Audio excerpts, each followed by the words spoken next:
It's been about a month since Apple launched its iPhone 14 Pro, and since I received mine in the post.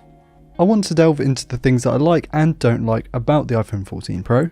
There are some things that actually I really like about it, and things I was expecting to really like and actually didn't like, so this is going to be a bit of a weird structure to one of my reviews, but today is my 30-day-ish review of the iPhone 14 Pro.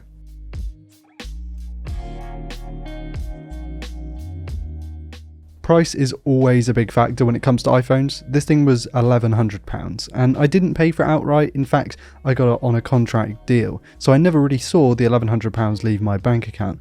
But at the same time, that is an awful lot of money, and it's not something to take lightly, especially in today's economy. I actually bought one of these to use as my B camera to film a lot of these videos, including the wearables and stuff where I'm out and about to capture extra B-roll moments, but I don't really want to be carrying around like a big camera or whatever. This has been somewhat successful. Actually, the iPhone 14 Pro shoots fantastic video and photos. Excuse my squeaky chair there. You can get some amazing looking images and videos. Perhaps top 5 best smartphone camera systems at the moment, up there with the Pixel 7 series and Galaxy S22 Ultra. But the thing that really stood out to me is the minimum focus distance of that main camera, and this is something I'll go over in other videos probably as well. It's just not very good. I mentioned this in my initial impressions video, and since then I've not been super happy with it at all. What happens is that if you get a subject too close, it will switch to the ultra wide. This bloody chair, man, come on. It will switch to the ultra wide and you'll get some weird like distortion correction stuff, which works out pretty well, but you lose most of the bokeh in the background and a lot of sharpness.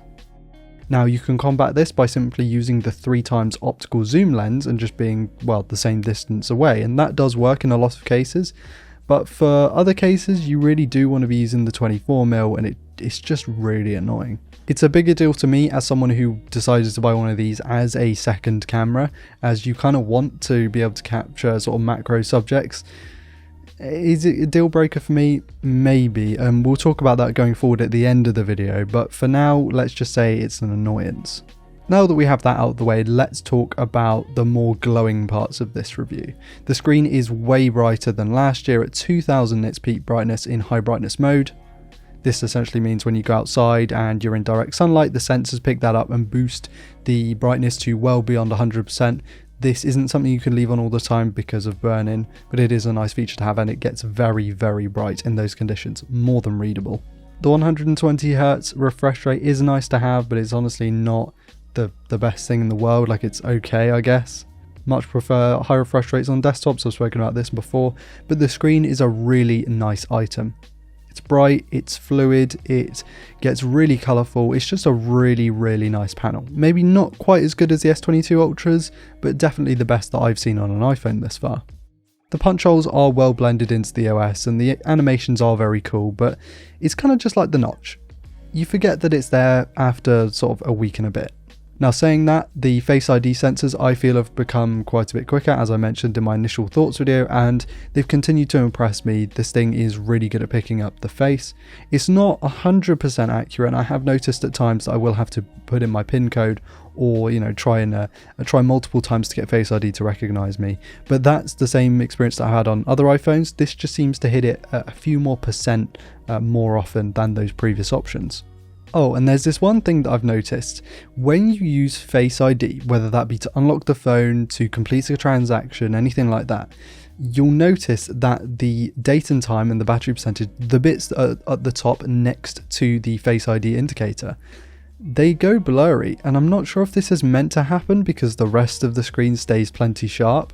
I'm not sure if it's like part of the animation to sort of make you focus on the features in the Face ID animation, but it doesn't look right. It looks like a glitch, and it hasn't been fixed in the couple of software updates that we've had since the iPhone 14 Pro came out. So it's annoying, and it's not the polish that I'd expect from Apple. It's just a bit weird. I don't know. It's probably meant to be like that, but it just doesn't look quite right. Something that you probably won't fully appreciate is the performance of the 14 Pro. because most phones are quick enough these days, and I've said this for a couple of years now. Every phone is about as quick as it needs to be. The iPhone 14 Pro is probably the quickest out there. It's just got a super high-end SoC, plenty of RAM, 6GB of RAM, and I have the base 128GB storage option because most of what I do is in the cloud, and I don't need to worry about having lots of storage on here. Shooting extra footage for these videos is fine because I don't shoot ProRes or any kind of crazy high-end modes. I just use the H.264 4K Ultra HD 24p footage. But yeah, in performance, whether you're playing games, whether you're using social media, it's fine. Like, you're going to run through these absolutely fine. Multitasking has been great. It's been holding more stuff in RAM than previous iPhones that I've noticed, and maybe that's something in software, maybe that's iOS doing its job better, but it does feel more sort of secure in keeping stuff in RAM. Say you switch between 2 or 3 apps, you're going to pretty much expect that your stuff's going to stay there when you come back to it. But there is one asterisk, and I talk about software there. I have never used an iPhone this buggy before. I'm serious. I've had 2 occasions now in the 30 days I've owned it where it will just full on crash and you are forced to restart it.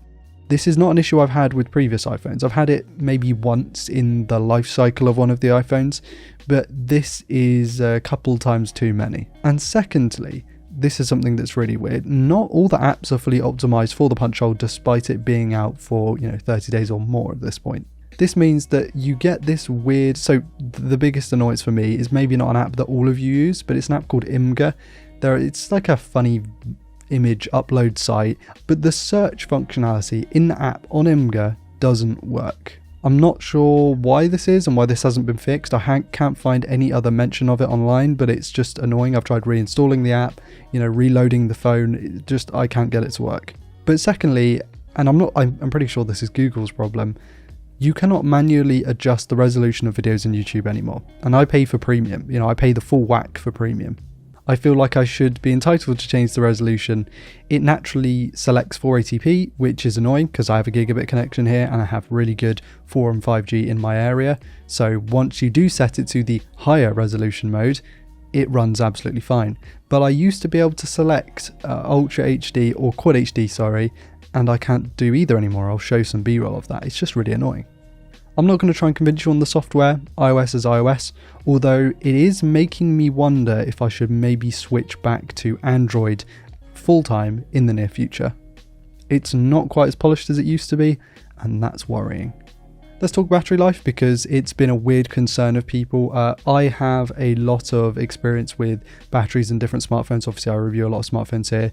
This gets a solid, a B, right? So you've got your A's and A stars, you've got your C's and D's. This is like middle of the road for what you'd expect from a flagship of this size, with this kind of form factor, and of course with the screen this big.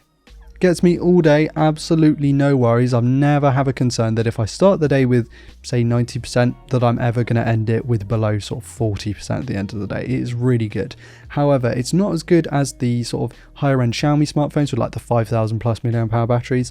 And it's also, I don't know, I think maybe down to my usage. I use Bluetooth streaming to my AirPods for a couple of hours per day.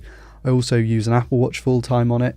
It's got something on it pretty much all time, and then I also use a bit of 4G but mostly Wi-Fi and around 50% brightness, although sometimes, when I am on my commute, I'll whack the brightness up to full all the time anyway, just so that I can see it in direct sunlight. It's good battery life, gets me all day, absolutely no worries. The annoying thing, there's no charger in the box. I agree with many people, it's wrong, but it is how the industry is. I'm not going to harp on about it. I use my 20-watt charger that I have with my iPad, and it works absolutely fine. I sound like an absolute Apple fanboy at this point, don't I, with all those Apple bits and pieces. I promise you I'm not an Apple fanboy, I just like their products, although this one, might replace it with a Pixel. Of course, there are other things like crisp haptics, fast Face ID, IP68 water and dust resistance, good 5G radios, good Wi-Fi radios, good Bluetooth radios. It has all of that, and you get a really, really good smartphone overall. But those software issues, and let's just forget the whole minimum focus distance thing for a moment, that is annoying, but it's kind of specific to content creators. The annoying thing about the software and the issues that I've been having mean that I'm not confident that this phone is the best phone that I've ever owned. Despite the fact it's cost me the most, it's the latest and greatest, And the more I've been using recent Samsungs and Pixels, the more I've realised that, You know, Apple's step ahead in its software really doesn't apply these days. You know, it's still decent, but the fact that I'm running into these issues on a new device, it doesn't bode well. I expect the highest quality software and stability from Apple. My Mac, for example, is a few years old at this point, but it still's absolutely rock solid, and I couldn't go near that with my Windows machine in terms of stability. But the iPhone, I'm not so sure about that. So with that, I want you to leave comments in the description. Oh my god, what's going on? With that, I want you to leave comments in the comment section, just letting me know what you've experienced with the recent iOSs. Maybe you have an iPhone 14 Pro or an iPhone 14 series and you've experienced similar things, or maybe you've had an absolutely great time and it's just a weird combination of things that's making my phone not perform as well as I think it should. Otherwise, I would recommend this smartphone, but make sure you get it from a place that you can return it in 30 days if you don't get on with it, if you run into software bugs. Alternatively, there are some amazing smartphones on the market at the moment. You've got the Samsung Galaxy S22 series, the recent released Pixel 7 series looks to be really, really good. Some of the best phones on the market. And of course, you could just buy the 13 Pro if you want, or the 12 Pro, or the 11 Pro. You're going to get good smartphones either way. And with that, I'm going to leave today's video, guys. Thank you all so much for watching. Please do like, comment, subscribe, all that stuff. Check out my podcast in the video description. I've released a couple more episodes recently, so hopefully you enjoy those with the great lover of tech Ben, Damien Wild and Josh from 91 Tech. Other links will be in the description if you want to find me on other social medias for some weird reason. I want to give a massive shout out to my patrons for being continually supportive of my content. I've been Ryan Thomas, and I'll catch you later. Peace.